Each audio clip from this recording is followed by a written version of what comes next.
या आरामाने आरामाने या, काही काय नाही.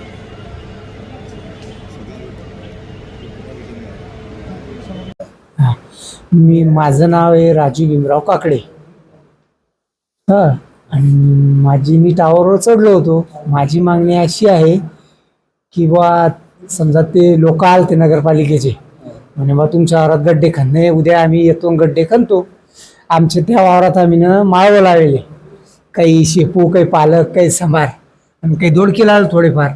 तर मग तिच्यावर ते आले, बायको म्हणते बा ते लोक आलते ना, एवढंच सांगितलं त्यानं, असं लंब राहू द्या आणि बाकीचे गड्डे पाडतो आम्ही. म्हणलं बरं बा. मग मग मी तसा घरी आलो.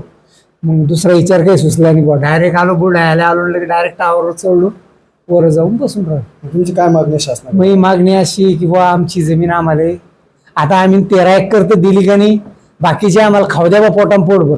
बाकी किती आहे? बाकी 65 मधली 13 गेली ना फक्त. तुमच्या इकडे तुमच्याजवळ किती जमीन आहे सध्या? माझ्याजवळ का 1.25 एकरच तिथं, 1.25 एकरच जमीन आहे आपली, ती बी सांड्याच्या काठाले. पण ती ढोरायला चारा पाणी सगळं पद्धतशीर करेल मी. आता जमीन जर गेली तर कसं करा आम्ही? लहान लहान वगैरे घेतली, त्याच्या म्हशी केल्या, दुसरा पर्यायच नाही. मग